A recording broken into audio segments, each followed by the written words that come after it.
नमस्कार दोस्तों, अगर आप पीजीटी की तैयारी कर रहे हैं तो ये चैनल आपके लिए बहुत महत्वपूर्ण है, क्योंकि पीजीटी के समस्त राइटर्स की जितने भी वर्क्स हैं उनकी क्रोनोलॉजिकल ऑर्डर में ट्रिक आप सबके सामने प्रस्तुत करेंगे। इसमें दिल थाम के बैठिएगा। वीडियो अच्छा लगे तो अभी लाइक कर दीजिएगा, चैनल को सब्सक्राइब कर लीजिएगा।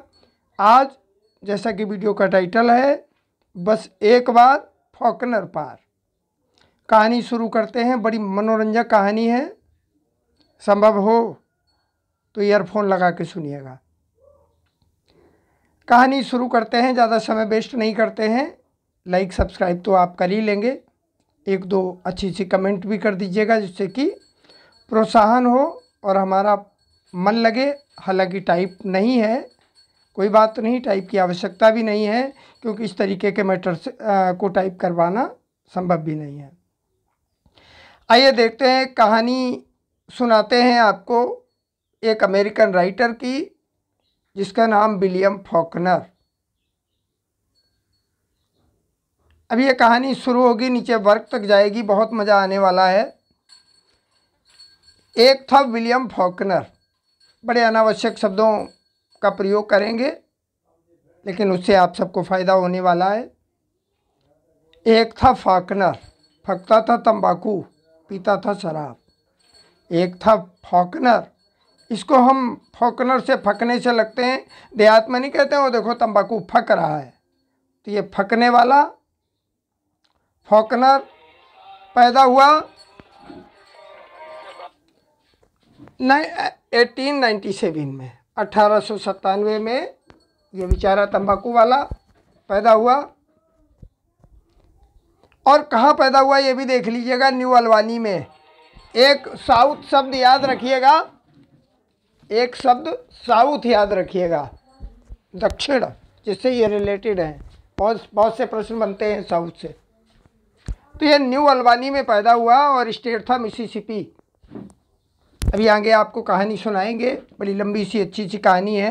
पहले इनके जन्म, मृत्यु और पिता के नाम, ये इन सबसे रूबरू हो जाओ, क्योंकि ये भी बहुत ज़रूरी है। पैदा हुआ है अमेरिका में 25 सितंबर 1897 में, यानी 1900 से 3 साल पहले। मिसिसिपी राज्य का नाम। और ये मरा कब? ये मर गया बेचारा तंबाकू वाला 6 जुलाई 1962 को। 6 जुलाई 1962 को। वही भारत चीन युद्ध से जोड़ लीजिएगा इसको। 62 की लड़ाई चीन के साथ हुई और तभी ये फॉकनर जी गए। और कहाँ गए? एक बहेलिया ने मार दिया इसको तीर, तो गया ऊपर मिसिसिपी। तीर मारा तो हार्ट अटैक हो गया, तीर लग गया तो हार्ट अटैक हो गया। तो ये कहाँ मरे? बहेलिया शब्द आपको ट्रिगर हो गया होगा, वहीं जहाँ पैदा हुए वहीं मरे। ये तो रही बात इनकी जन्म और मृत्यु की। 1897 में पैदा हुए और 1962 में चले गए, 1962 में। जहाँ तक है आप सबको जुड़ गया होगा। आगे देखिएगा, कुछ और आवश्यक तथ्य लिए हैं जो भी आवश्यक हैं। बस इतना भी आप प्रत्येक राइटर के लिए कर लेते हैं तो बहुत है। देखिएगा, इनके पिता बेचारे मुर्रा भैया, इनका नाम हमने रखा मुर्रा भैया, मुर्रे। ये तो केवल फकता था तंबाकू, और ये थे बड़े वाले, ये थे ड्रिंकर। इनके पिता जो मुर्रे थे, ये मुर्रे भाई थे शराबी। खैर, ये तंबाकू वाला जब बाप पिए तो बेटा तंबाकू भी ना खाए, ऐसा हो सकता है? तो फॉकनर इनके बड़े बेटे। आगे देखिएगा, धीरे धीरे कहानी बनेगी। इनके वर्क पर कहानी बहुत अच्छी सुंदर कहानी बनाई हुई है। वीडियो में अपने आप को बनाए रखिएगा, जिससे कि आपको याद हो जाए। इन पर सबसे ज़्यादा प्रभाव पड़ा जेम्स जॉयस का, विलियम शेक्सपियर का, फ्रेडरिक विलियम, ये लैटिन ऐसे नाम हैं जिनका कि उच्चारण भी बड़ा कठिन लगता है। नेटचे, फेडरिक को केवल याद रखिएगा, और अपने इडियट भाई, इनका बहुत ज़्यादा प्रभाव पड़ा। अनावश्यक शब्द हैं लेकिन याद कराने के लिए आवश्यक हैं। जेम्स जॉइस, शेक्सपियर और फ्रेडरिक और इलियट का इन पर प्रभाव पड़ा। आगे चलते हैं, कहानी को और आगे ले जाते हैं। ये भाई नोबेल विजेता भी हैं, याद रखिएगा इनको नोबेल भी मिला है। और नोबेल कब मिला है? अपने यहाँ भारत जब आज़ाद हुआ उसके 2 साल बाद 1949 को इन्हें नोबेल मिला। और साथ में ये नोबेल इन्हें तुरंत इसकी रकम नहीं मिल पाई, 1 साल बाद मिल पाई, ये भी याद रखिएगा। इनको जो रिसीव हुआ ये नोबेल प्राइज़, ये 1 साल बाद हुआ। तो 1949 को याद रखिएगा। इनको फॉकनर जी को, तंबाकू वाले भाई साहब को नोबेल भी मिला है अपने वर्क के लिए।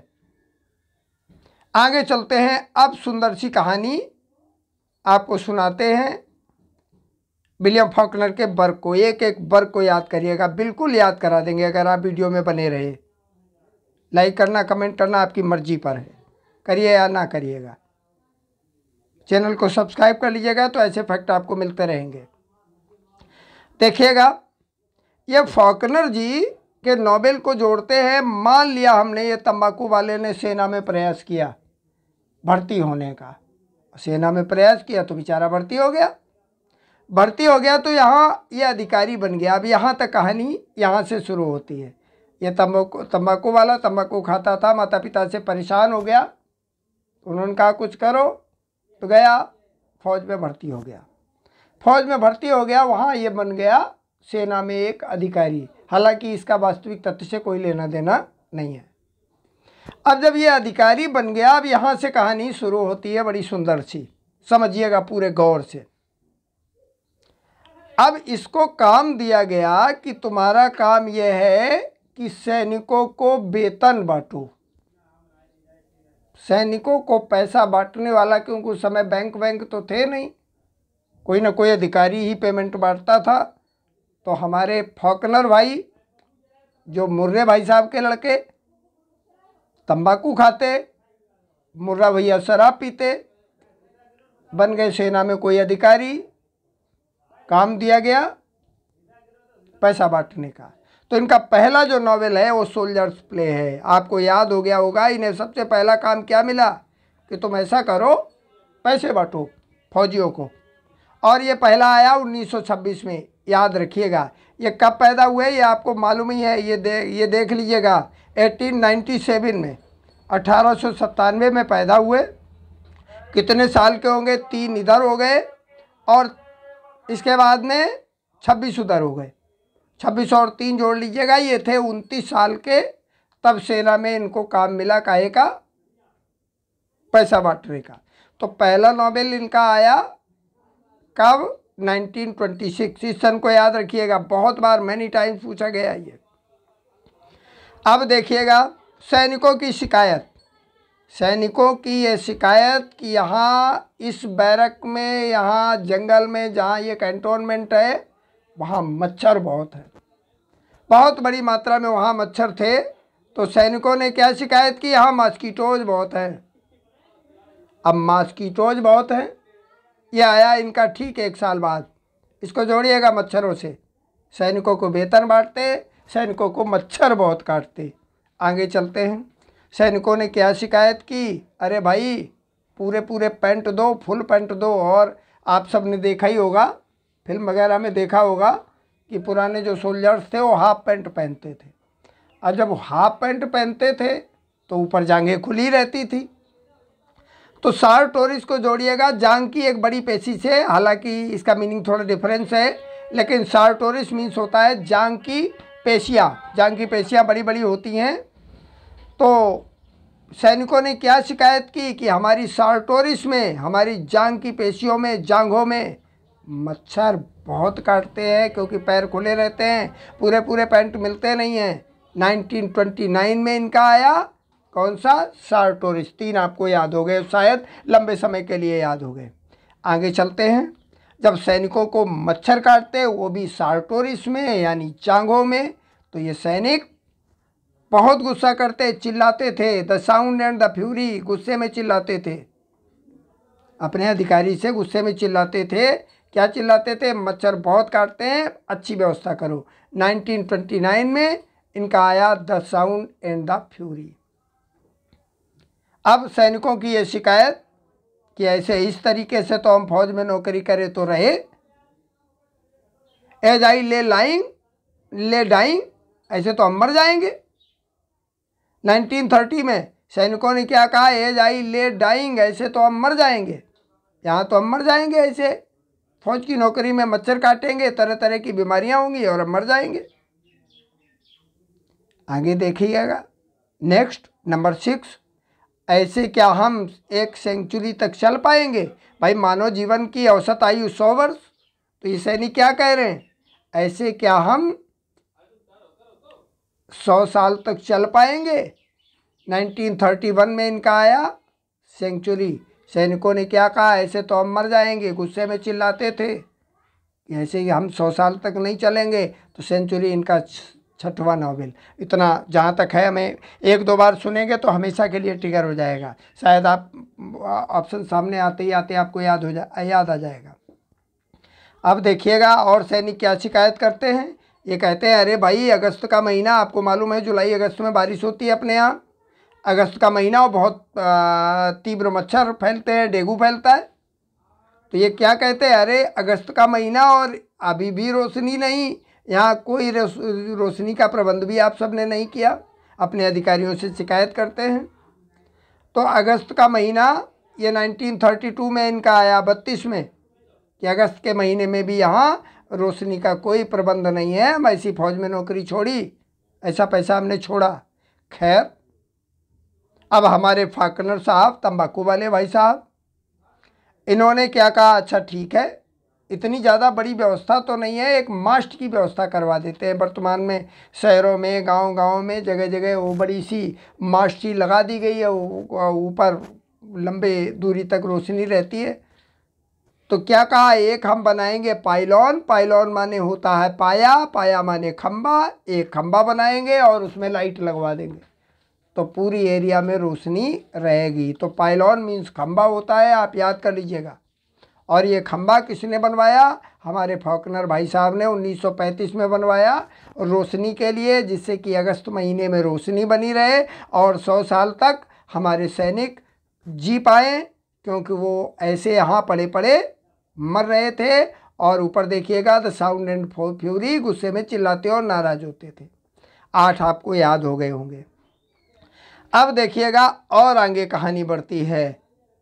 इसी में एक सिपाही था अबू सलेम, एक सिपाही था अबू सलेम, एक सिपाही अबू सलेम। और ये अबू सलेम नाम का सिपाही वहाँ करता था वर्क, सेना में काम। और ये अबू सलेम बड़ा वीर सिपाही।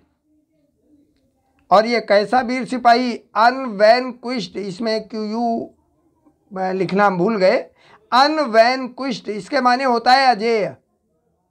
ये अबू सलेम एक ऐसा सिपाही जो कभी हारा नहीं था, कभी हारा नहीं था। अबू सलेम एक ऐसा सिपाही जो कभी नहीं हारा था, अजेय सिपाही। अबू सलेम को अनवैनक्विश्ड से जोड़िएगा तो इनका नोवेल 38 में एक आया, कौन सा? अनवैनक्विश्ड। और अबू सलेम आया इससे 2 साल पहले 1936 में। बड़ी सुंदर पद्धति है। चैनल को लाइक करना, मेहनत देखिएगा आप, बनता है। नेक्स्ट देखिएगा अगला नोवेल। देखिएगा ये था भाई, वहाँ अमेरिकन लोग ज़्यादातर सबके सब हैं ईसाई, आप सबको पता ही है। तो ये क्या कह रहा है? हम कुछ भी करें, सेना में नौकरी करें, चाहे जहाँ नौकरी करें, चाहे जैसे रहें, चाहे मच्छर खाएं, चाहे चिल्लाएं, लेकिन अपने जेरूसलम को हम नहीं भूलेंगे। जिस तरीके से हम लोग कहते हैं अयोध्या को हम नहीं भूलेंगे, तो उसी तरीके से जेरूसलम इनका पवित्र स्थान, आप सबको मालूम ही है, वहाँ ईसा मसीह जी के जन्म से संबंधित है जेरूसलम। तो क्या कह रहे हैं? ये पाई फॉरगेट दी जेरूसलम, क्या मैं जेरूसलम तुम्हें भूल पाऊँगा? ये इनका आया 1939 में। 1939 में ये अबू सलेम क्या कह रहा है, जो कभी आ रहा नहीं था, कि मैं जेरूसलम तुम्हें नहीं भूल पाऊंगा। इसका एक सब टाइटल भी है, हवा the wind palm, the wind palms, यानी हवा में, पाम माने खजूर के पत्तों से जोड़िएगा, हवा में खजूर के पत्ते, ताड़ के पत्ते, नारियल के पत्ते बहुत तेज हिल रहे हैं। ये जेरूसलम का टाइटल, सब title, if I forget the Jerusalem. आगे चलिएगा, ये जो है चला जेरूसलम के लिए। अबू सलेम ने कहा कि हम जेरूसलम को नहीं भूल पाएंगे। जैसे मुस्लिम लोग लाइफ में एक बार मक्का मदीना जाना चाहते हैं, हम लोग अयोध्या जाना चाहते हैं, जस्ट द सेम ये अबू सलेम कहाँ जाना चाहता था, जेरूसलम। उसी सेना में, वहीं उसी बैरक में हेमलेट भी रहता था, ये भी करता था नौकरी, ये भी था एक फौजी। तो देखिएगा, अब इस हेमलेट से पहले द और ठुका हुआ है। क्या और ठुका हुआ है? द हेमलेट। तो याद रखिएगा कि द हेमलेट उसी तंबाकू वाले भाई साहब का, यानी फॉकनर भाई साहब का। हालांकि ये सब अनावश्यक है, आप सबको केवल याद कराने तक ही सीमित है। हेमलेट जिसके पीछे दा और लगा हुआ था, ये हेमलेट इसको मिला, और इस हेमलेट ने कहा हम भी चलेंगे जेरूसलम, तुम भी ईसाई, हम भी ईसाई, हम तुम भाई भाई, तो हम भी चलेंगे जेरूसलम। तो ये क्या कहता है। और बैरक को आप सबको पता ही है, बैरक में रेक्स होते हैं, और एक एक रेक में उस समय जगह की थोड़ी निर्माण कार्य कम था, जगह की थोड़ी कमी थी, तो जगह रेक बने हुए थे, स्लीपिंग रेक्स बने हुए थे, एक एक रेक पर एक एक फौजी सोता था।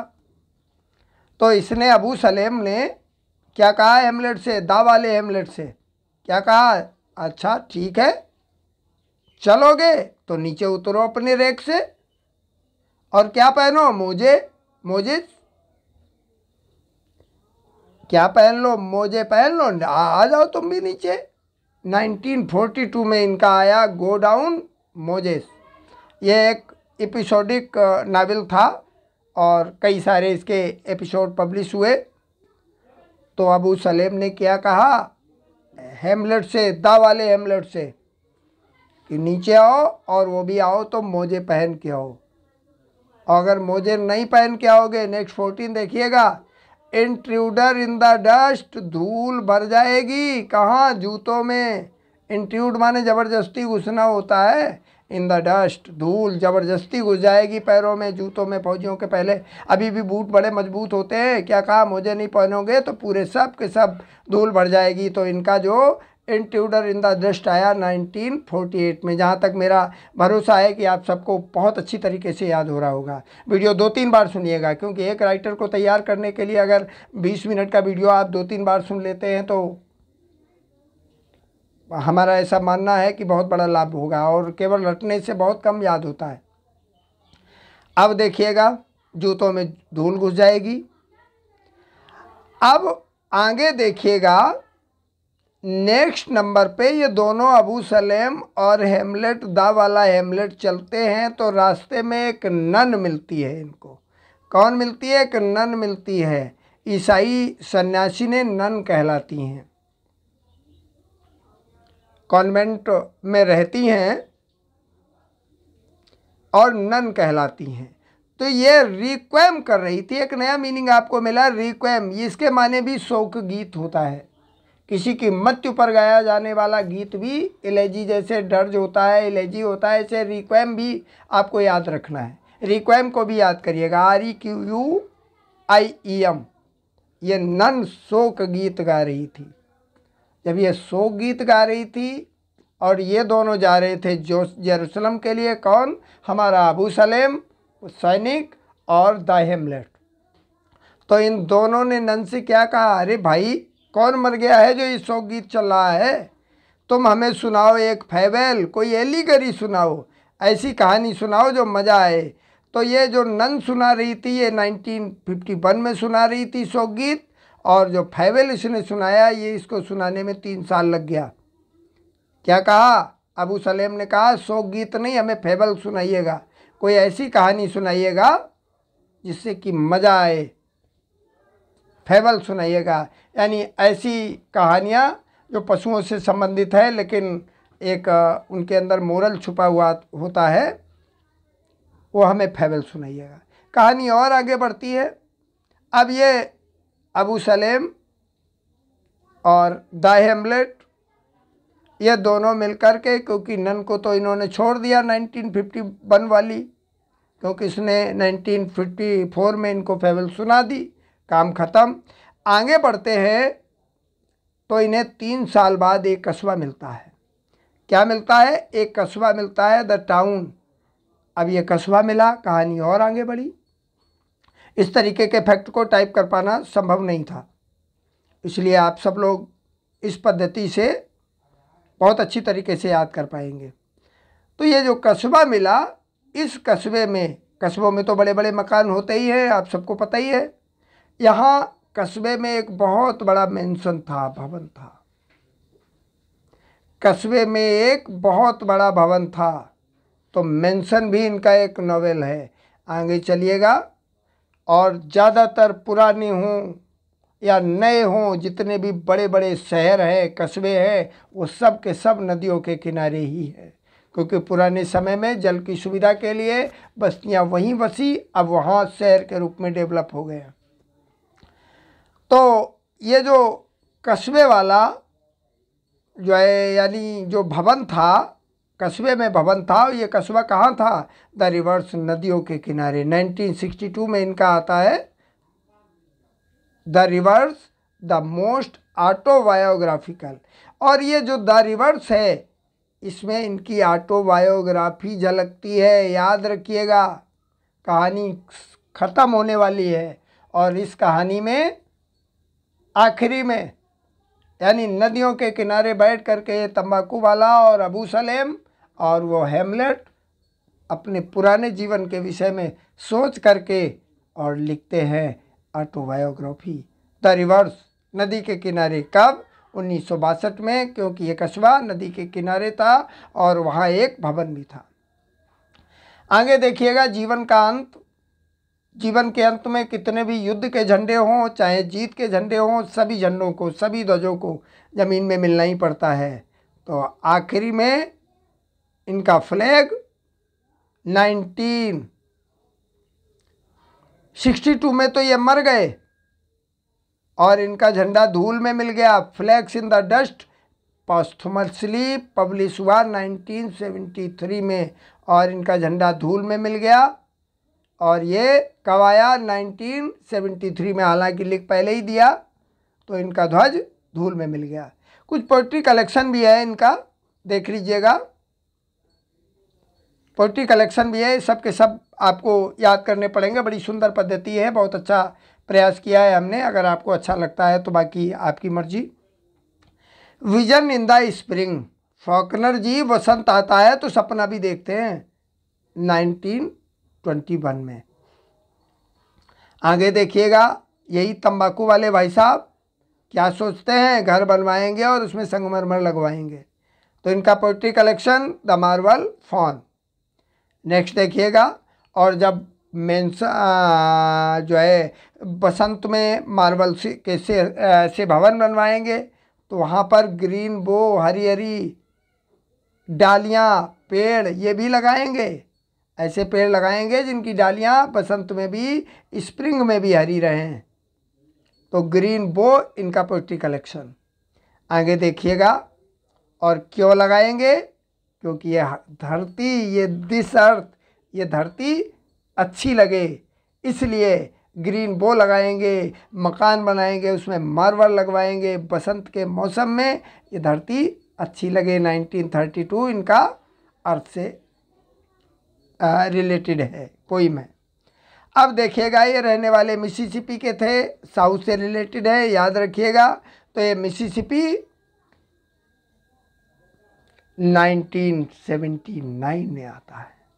मिसिसिपी कब आता है? 1979 में।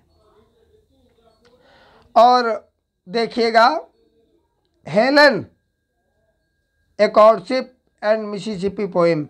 हेलन कोई होगी, अच्छी लगती होगी इनको, तो ये 1989 में इनका आता है पोस्टमसली। ये रचनाएं पोस्टमसली हैं। हेलन और मिसिसिपी ये दोनों ही पोस्टमसली हैं। तो इस तरीके से हम अपने भाई साहब, तंबाकू वाले भाई साहब को पूरा करते हैं। विलियम फॉकनर याद रखिएगा, मिसिसिपी से इनको जोड़िएगा, कहीं भी मिसिसिपी लिखा हुआ मिल जाए।